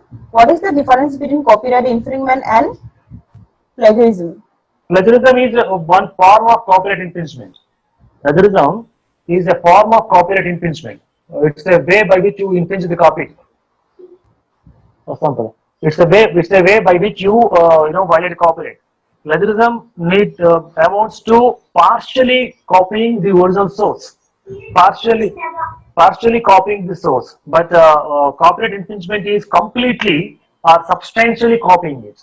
But plagiarism happens when you are writing a paper or when you are writing a book, wherein you partly copy from the original source. That part copying is considered as plagiarism, and it is a form of copyright infringement. Thank you, sir. I hope the query is clear to Deepavali Brahma. Next question from Gautam Bora. I think he is asking about copyright society and its function. Copyright society is all about brokers, intermediaries who actually help copyright owners in administering their copyright. Right? Their purpose and function is to help copyright owners in exploiting or using their work. They are like brokers in the stock market, like stock market brokers. They actually help the people who invest money. Like that, these corporate societies will perform as if they are the brokers. They are intermediaries. They help the corporate owners in exploiting, in the sense licensing, assigning, maintaining, right, royalty gathering, all that it happens with corporate. On behalf of the corporate owner, corporate society as their agent, they perform the function. Thank you, sir. I hope the query is clear. In addition to this question, I would like to ask, do the author or the owner do they have to be the member of the copyright society? Do they have to apply for membership? Not necessarily. Not necessarily. If you wish, if you are capable of working out your own copyright, it's fine. If it is not possible for you to work it out on your own, I mean, assigning it, exploiting it, licensing it in whatever way you would like to. If it is not possible for you to do it on your own, then only will join a particular copyright society. It is not mandatory. Okay, sir. Thank you. Yeah. Next query is from Linjoti Bora again, sir. I have one more query. Hard work versus creativity in creation of a work. Which one is more preferable under copyright law? Creativity. Obviously, creativity is preferred. It ought to be creative enough to get you copyright. I hope the query is clear. Next question is from Dr. Pranay Kumar Aditya, sir. How far is valid to protect copyright, prohibiting from copyright any part of the work, but the work itself a composition of several other works? Okay. See, in fact, it is going by the classical copyright law. These compositions were not considered work. But of late, what happened aftermath of this digitalization? For example, you take any search engine, Google search engine, Yahoo search engine, or for that matter, databases online, LexisNexis database, Westlaw database, and all that. Right? They're all providing you, making available the information resources online. They are not the authors. They are not even the publishers. They are only providing a platform based upon which you are making yourself available, or you are drawing information from different corners. So because of this digital era, wherein this compilation, keeping the compiled versions on one platform like a library, has become a reality. If you want to stop these compilations from growing, you have to stop the internet itself. You have to stop the Google search engine. You have to prohibit Google search engine from what it is doing. Or for that matter, all the databases or all the these search engines you have to stop, because the basic job and function of these databases and search engines is to simply compile, put together the information available and make it available to you, like our library. In any college or in any university, what our library does, they do not publish, they do not write any book. They will purchase and book or database available to you in the library, so that the people like any teachers, scholars, students can go and make available. So earlier it was the case, but now in the digital era, you are going to have it on in the digital mode. So like your library puts together, compiles all the books relating to intellectual property rights in one rack, right? Property law another rack, constitutional law another rack. So that is compilation. That compilation is meant for the convenience. And that convenience, when it is happening in a unique way online, or wherein by the fingertip you can reach out quickly, easily copy, easily download and all that, there is some amount of creativity involved in that easy, quick access, easy, quick use. For that easing purpose, creativity involved in easing your work, reducing your physical labor. For that creativity, we are giving the protection. Thank you, sir. I hope the query is clear to Dr. Pranay Kumar Aditya, sir. Next question is from Arijit Kundu, sir, again. Yes. If it was not registered by the author during his lifetime, then can it be applied, sir? Yeah, in fact, it's a typical question. In fact, earlier to 1957, when there was no copyright in India, right, we never used to go for copyright registrations. For example, even in UK also, your Shakespeare's or Arkan O'Brien's writings were never registered under copyright law, right? Even without registration also, the copyright can be protected. When a particular work, book, poem, story is so very popular, when it is known to everyone around, you need not to get a certificate. If you want a certificate, even that can be obtained without the copyright registry, one can straight away go to the court of law and obtain a declaration.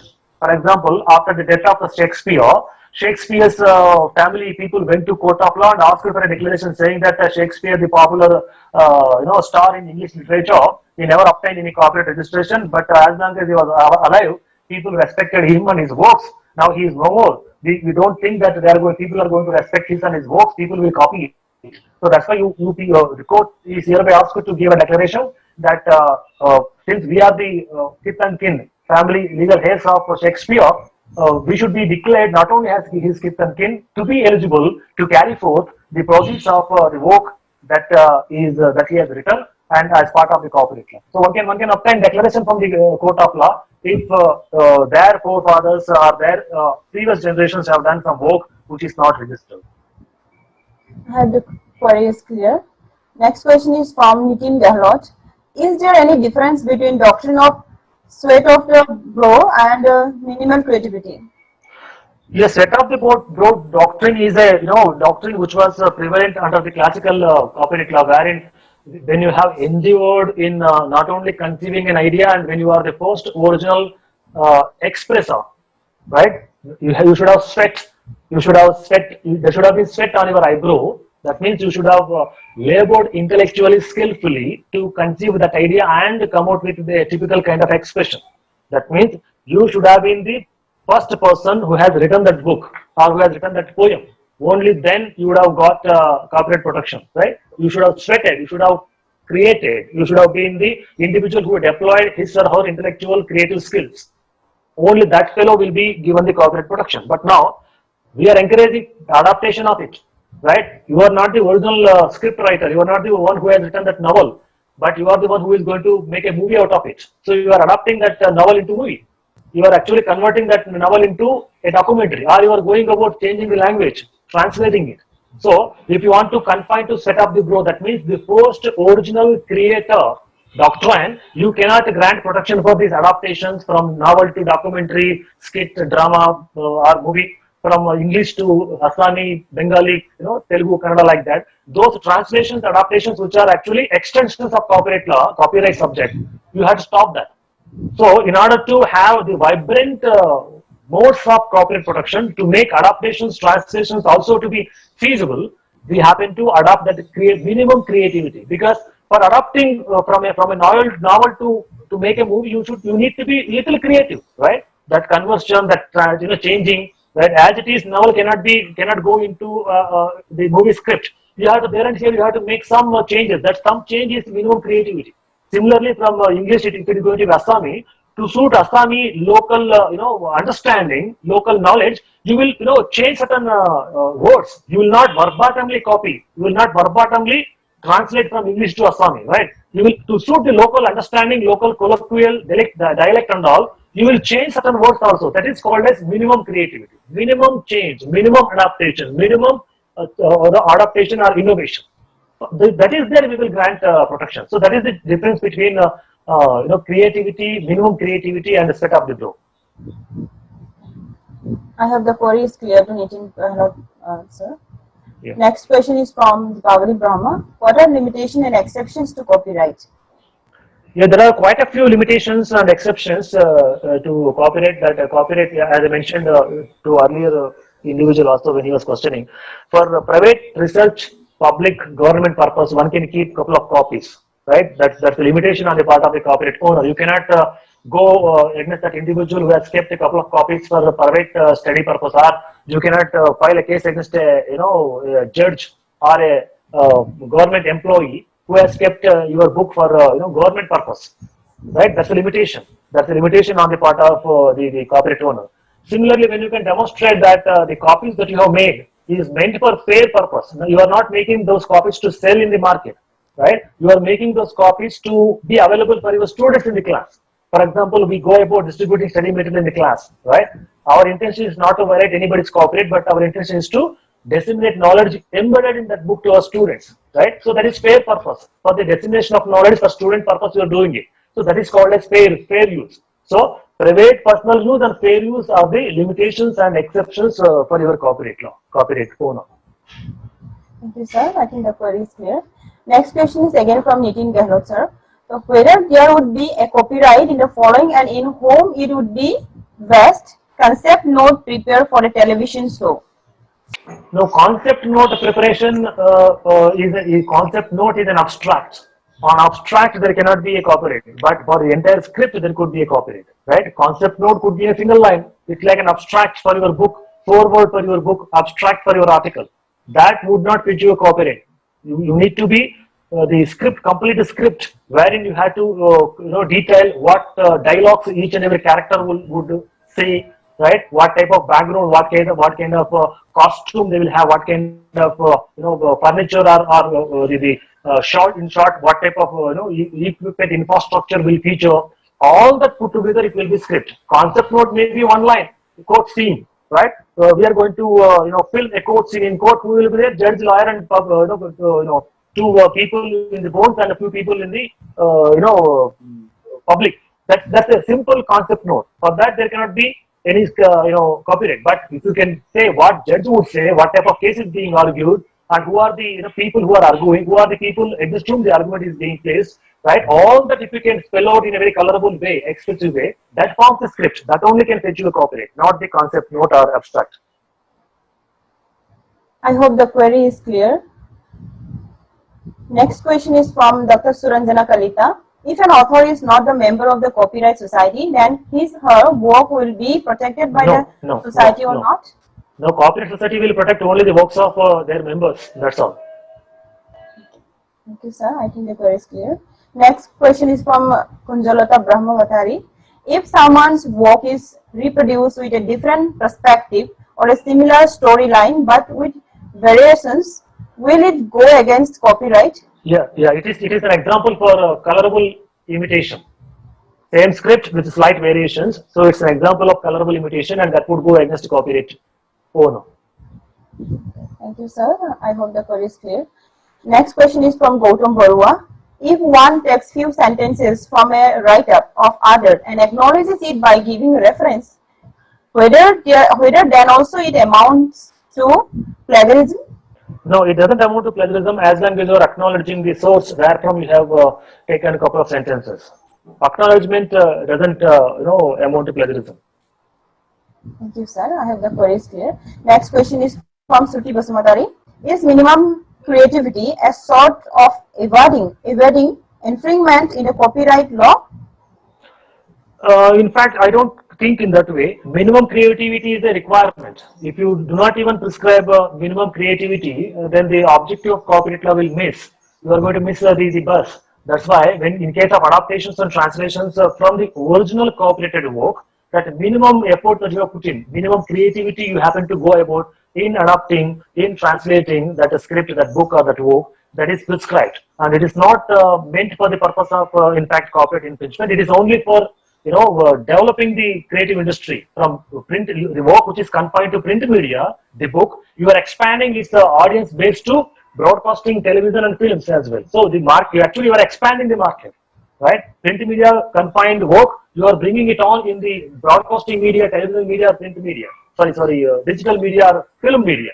So in fact, you are expanding the market base for the original work.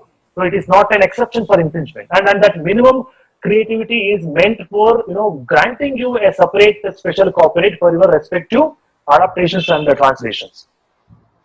Thank you, sir. I hope the answer is clear to Suti Basumatari. At the outset, congratulations, Dr. Srinivaslu, your excellent presentation. I have no personal query as such, as on behalf of, for the benefit of all other participants and students there, I thought I will just put a query.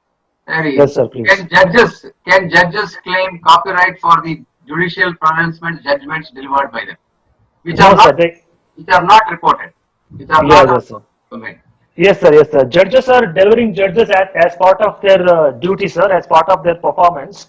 So there is no question of them having a copyright on judgment. If at all anybody would like to have copyright on judgment, it should be the government, because they are government employees, right? They have been deployed there by the government and they are serving the public cause, so they cannot. But the individual who compiles those judgments on a particular platform, for example, Krishna Iyer, Justice Krishna Iyer, who is no more now, he happened to compile all his judgments on his own, right? And there are now, for example, the Sumit Malik of UBC and all in Delhi and all, who are around Supreme Court, they actually compile the very popular, either controversial judge or a judge who has contributed a lot. They will catch that individual and they will try to bring out a book saying that the judgments or letter of the law, whatever very attracting title they will give, and they go about compiling with a particular unique title. They do that.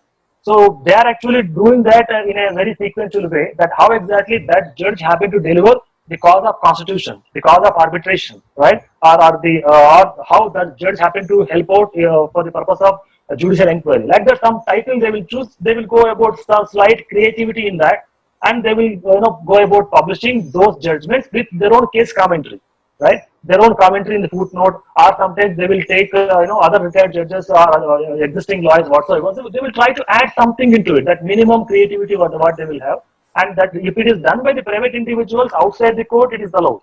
But the same judges who are the government employees, they cannot do it, sir. I'm an advocate practicing in Bangalore and faculty in several colleges.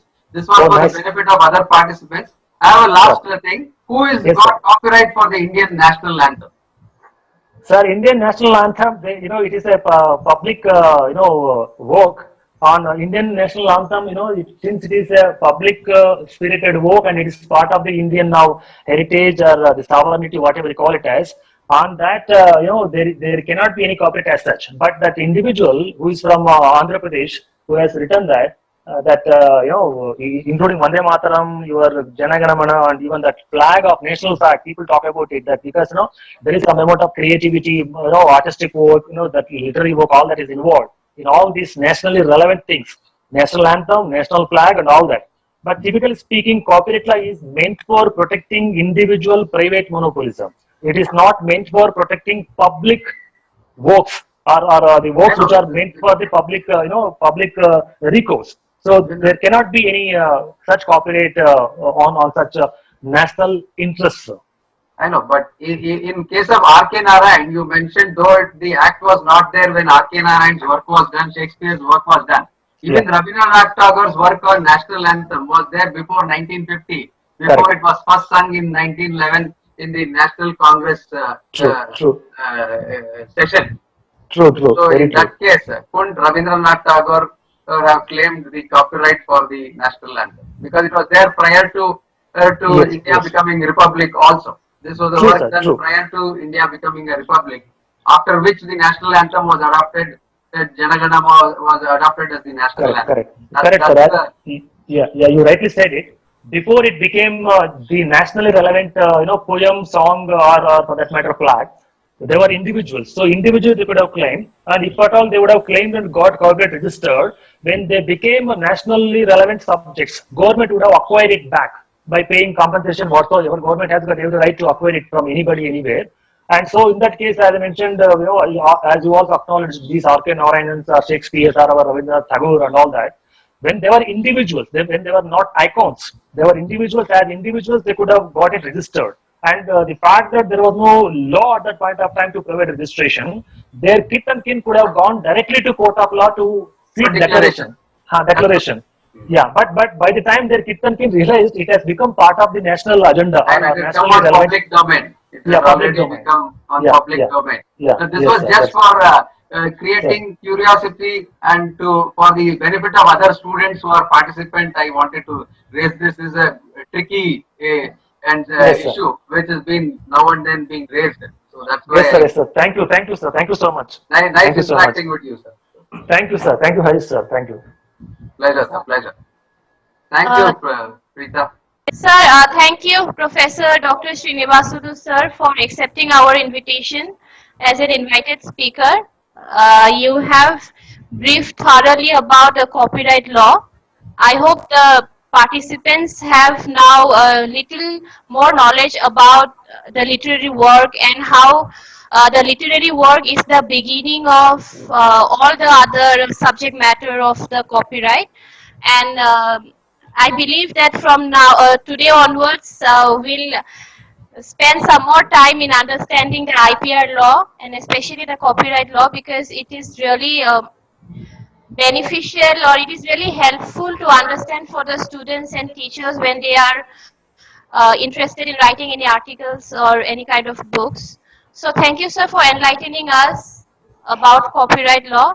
And thank you, participants, for your queries. Your queries have helped all the other participants learn more.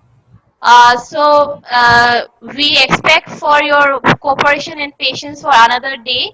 Tomorrow we have session on trademark, which will be taken by Professor Ramakrishna of NLSIU Bangalore. One more day to go, and hoping for your cooperation. And Harish sir and Srinivasudu sir, if you have time to join tomorrow, then kindly. I'll come in. Yeah. Sunday. Yes, sir. So yeah, thank you, Harish sir, for pitching in. With this, we end today's session. Thank you, one and all. Thank you, one Thank and all. you. Thank you, Thank sir. you. Thank you, sir.